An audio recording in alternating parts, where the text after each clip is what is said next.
A cotagem é um procedimento usado para indicar as dimensões de um determinado objeto e para especificar outras características relevantes, tais como tolerâncias, acabamento de superfície, roscas, entre outras informações. A cotagem é essencial na comunicação técnica entre engenheiros, projetistas e fabricantes, pois permite que todas essas partes envolvidas tenham uma compreensão mais clara a respeito das dimensões e características do objeto que está sendo representado ou do elemento que está sendo representado. A cotagem também é usada em outras áreas, não só na mecânica, né? Mas também na arquitetura, claro, design de interiores, por exemplo, joalheria, na confecção de roupas, por exemplo, também é utilizado.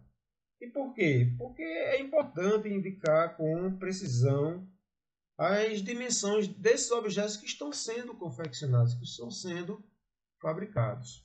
Tá? Então, a cotagem ela é importante por isso. A norma que regulamenta a cotagem aqui no Brasil é a norma NBR 10126. Então, dentro da cotagem, nós temos os elementos da cotagem. Então, digamos que você tenha um objeto cotado, né?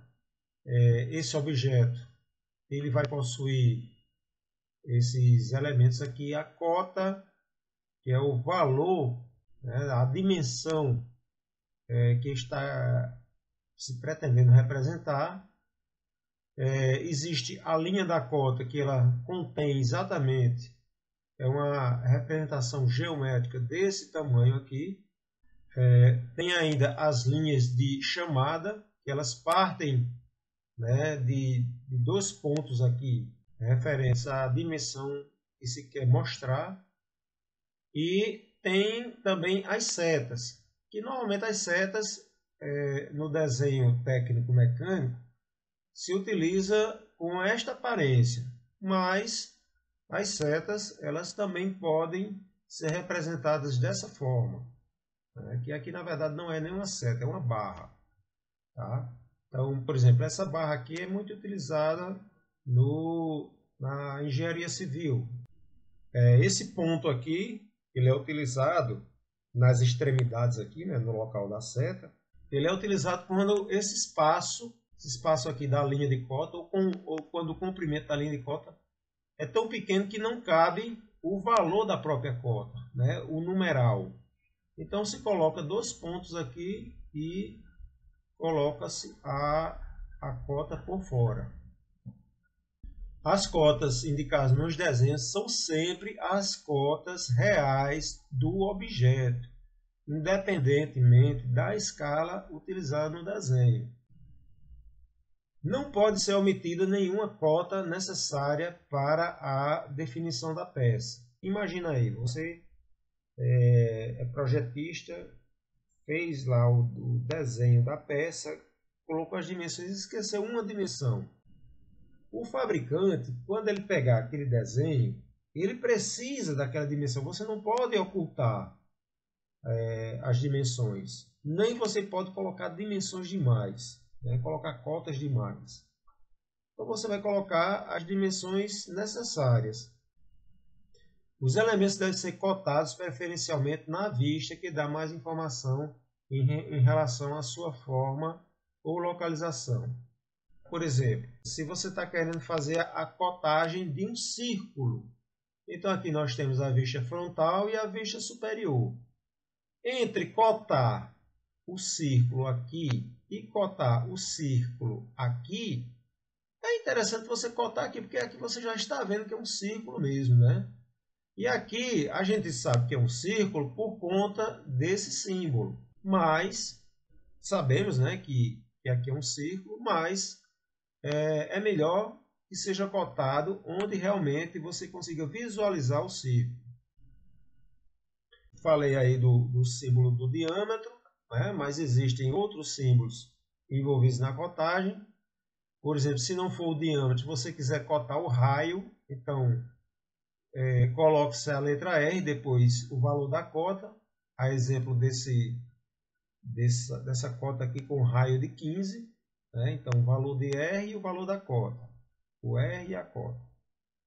Tem ainda quadrado, significa que esse objeto aqui, apesar da gente não estar vendo o objeto aqui em 3 dimensões, mas essa informação aqui diz que ele tem 20 de dimensão aqui, ele vai ter mais 20 aqui de profundidade lá para dentro, né? Como se estivesse entrando aí na tela. Tá? Então tem mais 20 para o outro lado, certo?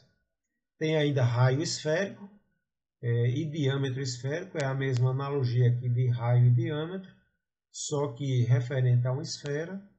Então aqui você tem o diâmetro, né? Isso daqui é um elemento esférico, tá? Então o diâmetro desse elemento esférico vai ser 26 milímetros. As cotas devem ser localizadas preferencialmente fora do contorno das peças. Todavia, por questões de clareza e legibilidade, estas podem ser colocadas no interior das vistas, mas é preferencialmente, né, colocar as cotas fora. Por exemplo, essa cotagem de 20 aqui, do diâmetro de 20, ela está dentro do desenho, mas ela poderia ter colocado fora? Poderia, mas já ficava muito distante, né, do elemento circular aqui. Então, nesse caso aqui, colocou o diâmetro de 20 aqui dentro do desenho. Mas observe que todas as outras medidas, elas não estão dentro do desenho. Com relação à interseção de linhas de cota, é errado o cruzamento aqui, olha, o cruzamento de linhas de cota. Então, dessa forma está errado. Aqui também está errado, por quê? Porque você colocou a linha de cota sobre a aresta do desenho, sobre a linha do desenho. Também está errado isso.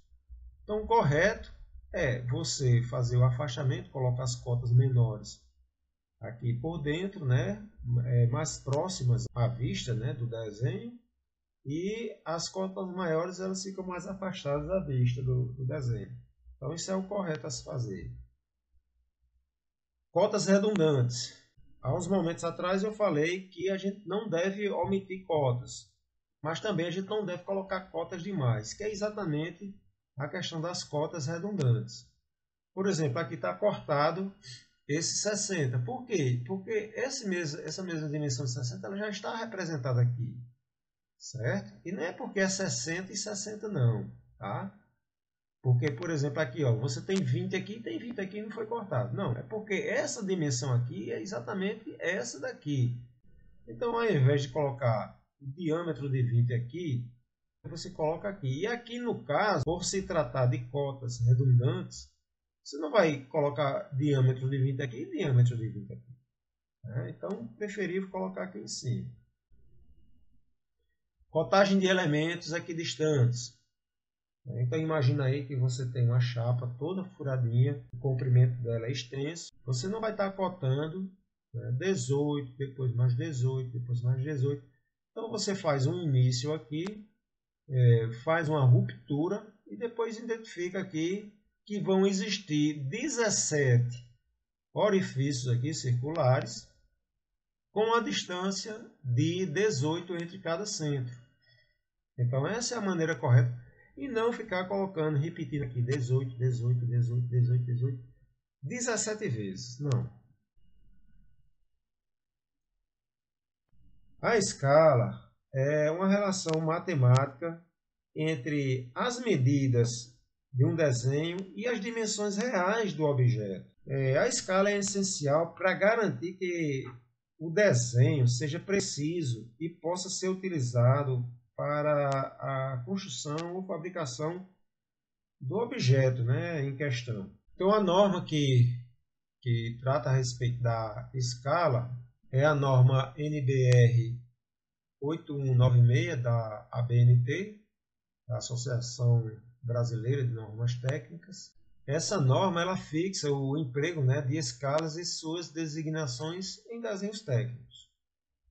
A designação completa de uma escala deve constituir da palavra escala, seguida da indicação da relação. 1 para algum número, seria, no caso, uma escala de redução. Então, toda vez que você tiver uma escala de redução, ela sempre vai começar pelo número 1. 1 para algum número. A escala natural, que é sempre 1 para 1. E a escala de ampliação, que é um número para 1. Por exemplo, 2 para 1, 3 para 1, 50 para 1. A palavra escala pode ser abreviada na forma ESC.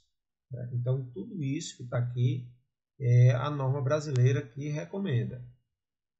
A escala deve ser indicada na legenda da folha do desenho. Porque se por acaso você esquecer de alguma medida do desenho, você tem que saber qual a escala para indicar aquela medição ali.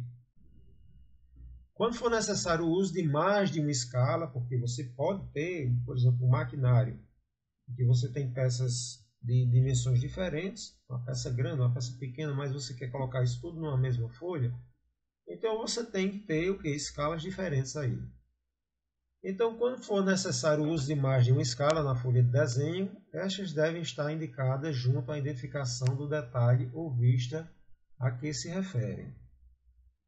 As escalas elas podem ser numéricas, então, por exemplo, aí, uma escala de redução, 1 para 10.000 ou 1 barra 10.000. 1 para 1, 1 barra 1, 200 para 1 ou 200 barra 1. Então, são a forma de apresentação, né, da escala. É uma escala numérica. Você pode ter uma escala gráfica também. É muito encontrado, né, em mapas. E como é que a gente interpreta uma escala? Por exemplo, a escala 1 para 25. É uma escala, como nós já vimos, uma escala de redução. Esse primeiro numeral aí se refere às medidas do desenho. E o segundo numeral, claro, vai se referir às medidas do objeto. Então, se você tem um desenho aí de um carro, tá? Essas medidas aí, para essa escala aí, eles foram reduzidos o quê? 25 vezes. Porque o objeto mesmo, ele está lá, é grande, certo? E aqui você vai ter o quê? As medidas, né, do desenho. Certo? Então, o que está no desenho, o que você mede no desenho, ele está reduzido, nesse caso aqui, ele foi reduzido 25 vezes. Aí, ó, por que foi reduzido 25 vezes? Para que caiba numa folha de papel.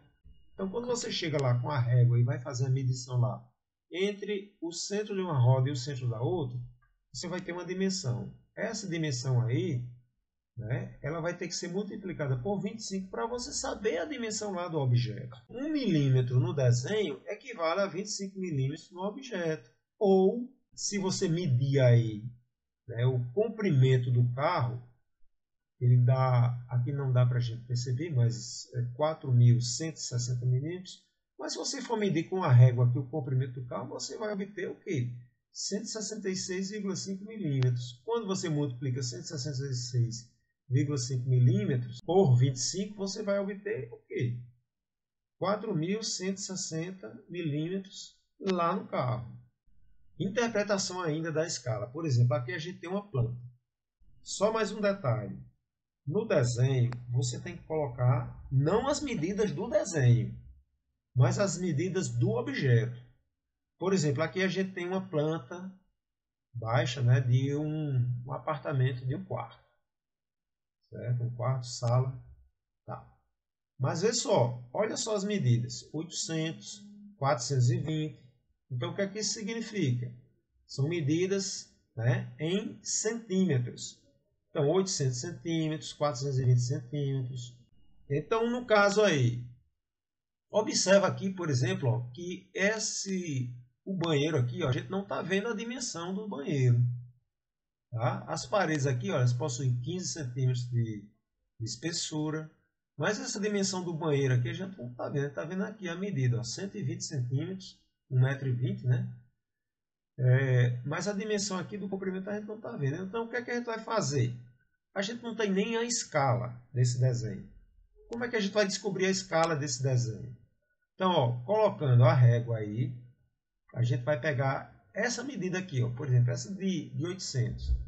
Então, 800 lá no objeto vai corresponder a quanto aqui no desenho? 160. A gente viu lá que primeiro é a medida do desenho, depois do objeto. A medida do desenho aqui aí vê só, aqui são 800 centímetros. Então, a gente tem que colocar essa medida aqui, ó, em centímetros também, tá? Porque normalmente a gente vai utilizar a leitura aqui na régua. A gente que trabalha lá com engenharia mecânica, a gente vai trabalhar com milímetros, né? Então aqui seria 160 milímetros. Não. Como a medida aqui está em centímetros, certo? Então vamos colocar aqui, ó, 16 centímetros vai corresponder a 800 centímetros lá no objeto. Então, vamos dividir aqui tudo pelo menor número, né, por 16. Então nós vamos ter aqui o quê? 1 para 50. Significa o quê? Que todo esse projeto aqui, né, o apartamento lá, ele foi reduzido 50 vezes para caber numa folha de papel. Aí, por exemplo, a gente tem aí a medida de 1 para 50. Né? Aí, se a gente já tem a medida que é de 1 para 50, significa que se você obter um valor lá no desenho, você tem que multiplicar esse valor por 50 para você ter a dimensão lá do objeto. Então, por exemplo, aí você tem o quê? 4,5 centímetros. Multiplicado por 50, você vai ter 225 centímetros, ou 2 metros e 25 centímetros, né? Então, o banheiro lá, ele vai ter esse comprimento de 2 metros e 25. Observe que está faltando algumas linhas aqui para serem preenchidas, seja linha de contorno visível ou invisível, né? E está faltando as dimensões, olha. Então, vocês vão preencher as dimensões de acordo com a escala. Mas que escala? A gente só está vendo que aqui tem uma dimensão de 80 milímetros. Tá? O que é que nós vamos fazer? Vamos utilizar de uma régua, fazer essa medição aqui de 40 milímetros no desenho, certo? Vai corresponder a 80 milímetros lá no objeto. 40 no desenho está para 80 no objeto. Dividindo tudo por 40, nós vamos ter 1 para 2. O objeto, né, foi reduzido 2 vezes. Cabe aqui no desenho. Então, por se tratar de uma escala de redução de 1 para 2, todas as medições serão multiplicadas por 2 e anotadas no desenho. Vamos ver aqui, ó, por exemplo. Essa medição aqui do diâmetro. A medição aqui está dando quanto? 16 milímetros. Quanto é que você vai anotar? Você vai anotar aqui no desenho 32 milímetros. Ou seja, você vai colocar o símbolo de diâmetro, por se tratar de uma circunferência, você vai colocar diâmetro 32. Bem, nesse vídeo eu só tinha isso para comentar. Até mais.